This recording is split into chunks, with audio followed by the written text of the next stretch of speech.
The race to deliver American-born babies has reached fever pitch as African and Indian couples scramble to schedule C-sections ahead of a looming deadline. February 20 marks the cutoff for birthright citizenship under a controversial executive order signed by U.S. President Donald Trump, sending expectant parents into a frenzy.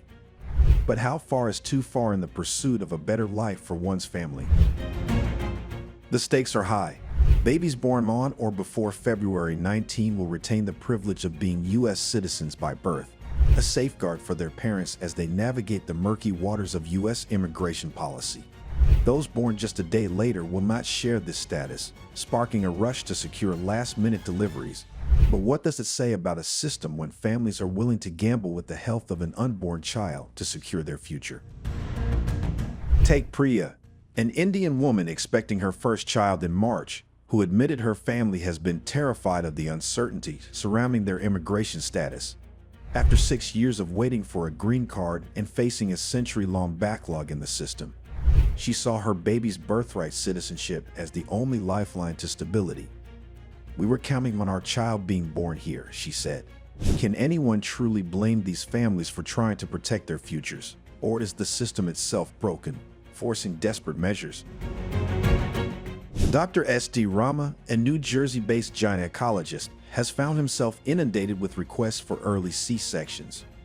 Women in their 8th and 9th months of pregnancy are pleading for delivery dates well before their due dates, while some, shockingly, are only 7 months along. A 7-month pregnant woman came with her husband to sign up for a preterm delivery, Dr. Rama told reporters. How ethical is it for parents to knowingly put their unborn children at risk? And why should such a choice even be on the table? Preterm births carry a host of medical dangers, including underdeveloped lungs, low birth weight, feeding complications, and potential long-term neurological issues. These risks have not deterred desperate couples who are willing to bet on their children's future U.S. citizenship, a status that could eventually allow parents to apply for residency when their children turn 21. Is this a rational calculation in the face of broken immigration policies, or a reckless gamble driven by fear? Dr. S.G. Mukkala, an obstetrician from Texas, voiced grave concerns about the growing trend. In just 2 days, he fielded requests from 20 couples asking for premature C-sections. "I'm trying to tell couples that even if it is possible, a preterm birth poses significant risks to mother and child," he warned, listing a litany of complications that could result from such decisions. Yet many couples appear undeterred.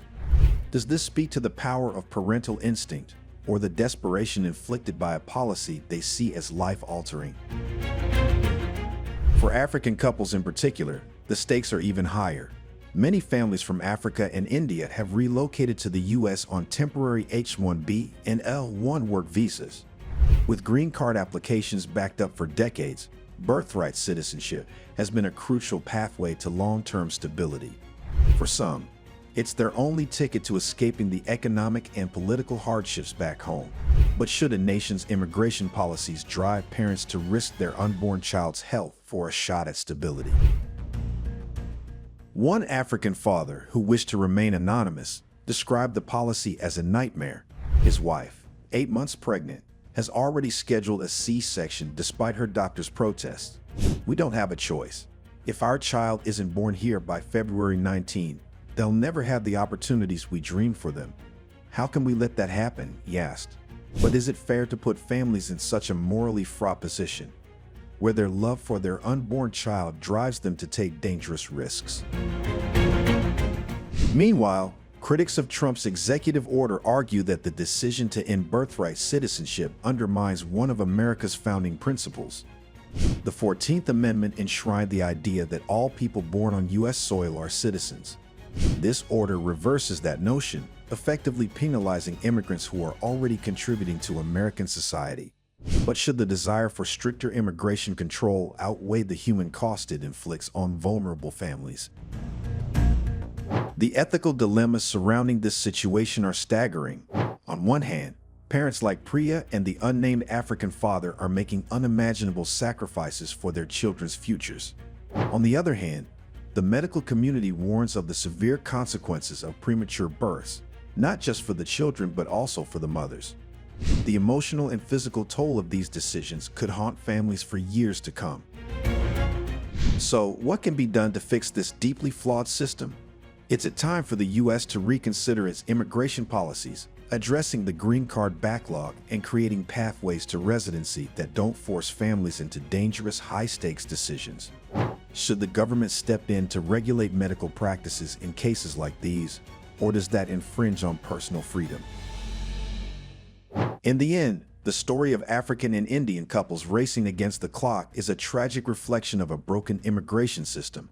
These parents are not villains. They are victims of a policy that prioritizes bureaucracy over humanity. Forcing families to risk their health and lives to gain basic stability is a damning indictment of a nation that once called itself the land of opportunity. The ethical questions surrounding this issue are as profound as they are unsettling. Should a child's birth be reduced to a strategic maneuver in a legal game?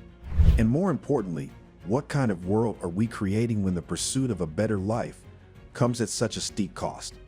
Families deserve better. Immigrants deserve better. And perhaps, so does America. Your perspective matters. What do you make of African and Indian couples rushing to deliver their babies preterm in America just so they can beat Trump's citizenship by birth ban deadline? Share your thoughts and insights in the comments section below. If you like this video, be sure to subscribe to the New Africa channel and turn on the notification bell so you don't miss any of our informative future videos. Stay informed, stay engaged, and thank you for watching.